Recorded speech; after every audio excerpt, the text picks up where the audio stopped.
était pourri. 17 matchs à jouer. Sacrement. Let's go. It starts with an A and ends with anxiety. Off the charts levels of passion. That's just a nightmare.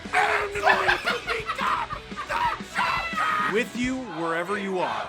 Welcome to LFR. Man, you know what I forgot about when your team's tanking? You don't check the wild card standings on NHL.com anymore. No, you check the league standings. Leafs lose 3-1 to the Montreal Canadiens. Sure, you get completely stomped. I know it was only 3-1. You had to watch the game. They got completely stomped by their forever rivals. The maybe one silver lining is the Sens probably won't like that the Habs won in regulation. I'm grasping at straws! But real quick, how about we grasp at sticks? The NHL Star Stick meal is back at McDonald's Canada, and hey, how's that collection looking? There are 7 mini sticks to collect, including Connor McDavid, Austin Matthews, Macklin Celebrini, Cale Makar, Quinn Hughes, Sam Reinhart, and Sam Montembeault. Which ones do you already have? Anyone want to trade? I'll even throw in some fries. Any takers? If you couldn't tell, I'm excited these mini sticks are back at McDonald's. I loved these as a kid. A total slap shot of nostalgia. Bar down. Lamplighter. So let me know how your collection's looking, eh? The NHL Star Sticks meal is available at participating McDonald's Canada locations for a limited time and while supplies last. Good luck. Now, let's talk about the game. And let's talk about heading into this game. Honestly, I know they're going to lose a lot of games. They're going to lose nearly all of the rest of their remaining games. It's starting to look like all of them. I mean, in this game, they sort of vaguely looked like a hockey team for 25 minutes, maybe. They could have won. Pauses for laughter. They could have. They were 1 goal away until the very end, and then it was an empty netter. But here's what I want out of these remaining games. I want to see new people. Just because the Leafs didn't sell enough at the deadline, and they didn't, doesn't mean I don't want to see new guys up from the Marlies. Straight up, Calle Yarncroke has had a really remarkable career. He's played over 700 NHL games. I think another 100 in the playoffs, something like that. And as an NHL, an established NHL veteran, I don't want to see him be a healthy scratch at the very end of the season. I think he deserves to get a swan song as a Leaf. And who knows, maybe he signs somewhere else next year. I don't think so. Not in the NHL anyway. All that to say, I don't need to see him for the next 12 games, bro. Bo Grew got called up and actually played in this game, and you're probably who is Bo Grew and why is he going to steal the moon? It's hard to score goals in the NHL. It's hard to score goals in the AHL, the leading goal scorer in the American Hockey League. Tell me right now how many goals they have. Take a guess. If you guessed 31, you're right. There is one human being living and breathing in the American Hockey League with 30 or more goals right now. It's Artur Kaliev, who has played many NHL games, who has 31 goals in 56 games. Number 2 is Dylan Duke, 29 goals in 56 games. Bo Grew is 3rd in the entire American Hockey League in goals, 27 goals in 54 games. So not only is he the top Marley in the goal scoring category by kind of a large margin, he is one of the best goal scorers in that entire league this season. I know he's played around 50 or 60 NHL games. I know he has 1 career goal. I know it was an empty netter. It was also on the pre-good Ducks. The Ducks now, full respect. They're great. They're definitely fun. Bo Grew played 45 games. That was his biggest season with the Ducks in 23-24. Do you remember what the Ducks were like 2 years ago? They were 27-50-5. They had 2 guys with 20 or more goals, and one of them had 20. It's difficult to be a depth player on a bad team. Bit of a paradox. You're only there because they suck, but you're not going to get anything accomplished because they suck. But anyway, a 26-year-old with NHL experience who is 3rd in the American Hockey League in goal scoring should be playing every game for the rest of the season for a team this bad. And by the end of this game tonight, there might have been, if you told me there were 4 Leaf forwards dressed, I would have believed you. And I can tell you 2 of them were Bo Grew and Jacob Quillen. Is that incredibly biased? I am self-aware enough to declare absolutely yes. But Austin Matthews' goalless streak right now, it would be a way bigger story if anyone cared about the results right now. William Nylander's heater would be a way bigger story if anybody cared about the results right now. The Leafs only had one goal, but I tell you what, Easton Cowan got a really nice assist on it. And that's what we're watching for now. That's how you watch a bad team after the trade deadline that is not going to make the playoffs. The only reason this 8th loss in a row wasn't a complete blowout is Joseph Woll stole the show in the first period. Still allowed 2 goals because the team in front of him was miserable, but he made so many saves because he was the only Leaf on the ice for 20 minutes. Oliver Kapanen's 20th goal of the season, which, by the way, cost the Montreal Canadiens $250,000 in bonuses, was a thing of beauty. But so often, those thing of beauty plays come from no one knowing what they're doing at all. They're all wearing bright red, fellas. Take one! Demidov, Newhook, and then finally just getting mercifully buried by Oliver Kapanen. That goal was a disgrace. Like, sometimes you just gotta tip your cap, and I do, but the reason that beautiful goal exists is the Leafs' utter incompetence in their own end. They can't do a thing. That was less than 5 minutes in. Almost exactly 10 minutes later, you know what? This is no one's fault. This one is just the hockey gods pointing and laughing and spitting on you and kicking dirt in your face and then being like, you want to come to my birthday? And you go, yeah. And they go, well, you're not invited, Smelly. And you go, oh, and you go cry. And sorry, what was it?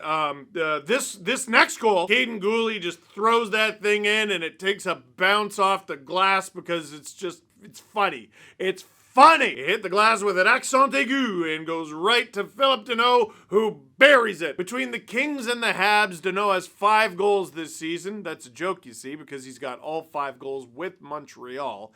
And the Habs are up 2-0, and the game's over. I know it's not literally over, but the shots were 18-5. I think the most stunning part of this game was that the Leafs were able to outshoot Montreal 11-6 in the second period. But before we gloss over that, there was one redeeming feature of the first period other than Joseph Woll's performance. Jake McCabe. Easton Cowan has the puck, he gets rid of the puck, and Brendan Gallagher lights him up.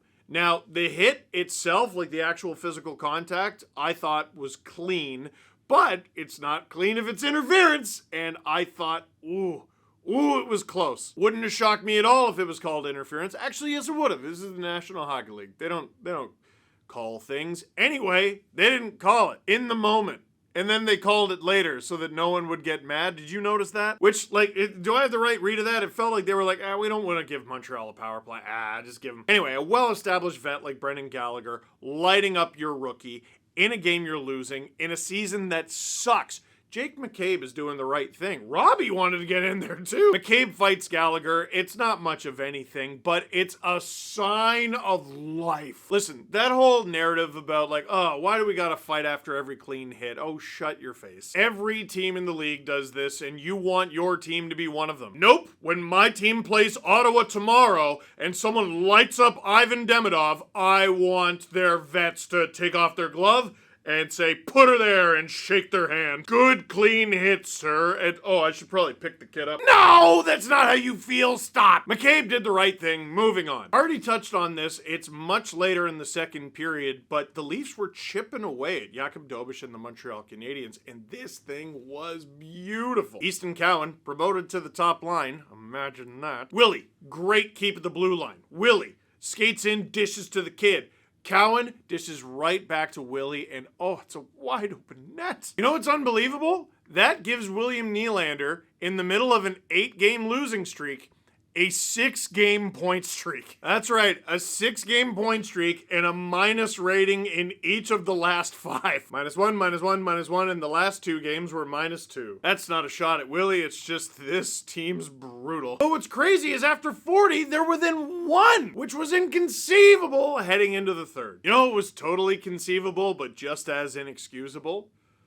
The Montreal Canadiens outshot the Leafs in a third period that the Leafs were losing the entire time by 9 shots to 2. The Leafs were losing for the entire third period, and they got 2 shots! Listen, Craig Berube is going to be the Leafs head coach game 82 of the season. Because if he hasn't been fired by now, what's the point? Just keep him. It seems pretty obvious that the Leafs' goal is to lose. I don't think the players think that. Like, I don't think they show up to the rink trying to lose. I don't think the coach thinks that. I don't think he shows up to the rink trying to lose. But anyone interested in winning, even sort of kind of, would have gone with any other living, breathing human being, because these guys will not play for this guy. Not no more. Jake Evans gets the empty netter, and if that was the Habs' only shot of the period, it would still be half of the Leafs total, and Montreal loses. No, they don't. They lose the opportunity to be defeated. The Leafs lose. I'm tired. Questions. Any reason to send Grew back down? He was given lots of responsibility tonight and generated lots of chances and played a solid two-way game. Definitely looked more deserving than a lot of guys out there. No, there's no reason to send Grew back down. He's 26. Like, he's not going to do a ton more developing in the AHL. He's clearly one of the better goal scorers in that league. See what you have. One of the biggest sins the Leafs have committed this year is not using the Marlies, like, at all. Like, at all. A few defensemen got sniffs out of complete necessity, but they didn't even try, guys.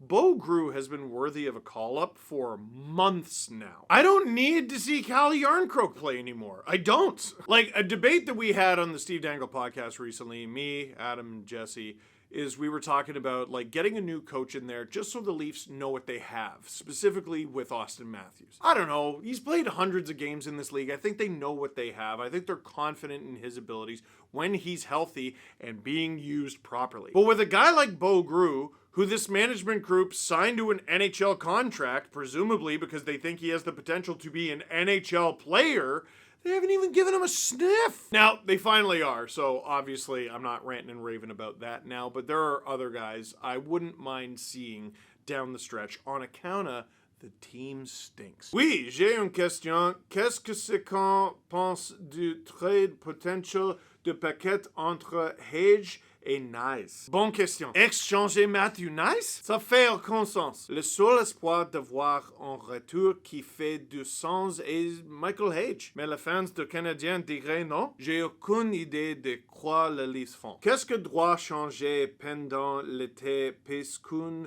va sûrement rater les playoffs? Beaucoup de choses doivent se changer. Premièrement, congéder le DG. Immédiatement. Après ça, bye-bye coach. Quand la saison se termine. La priorité pour les Leafs, d'être plus jeune et plus rapide. Récolter plus de choix de repêchage. Signer de bons joueurs. Voilà. Hope that helps. Anyway, let me promote this again. I'm going to be in Truro, Nova Scotia at the Truro Library talking about Searching for Terry Punch-Out with the author Tyler Hellard. And I'm sure we're going to be talking about other stuff too. You want a ticket? Well, down in the description, there's tickets. You can get a ticket for the thing. Okay? I won't speak French there.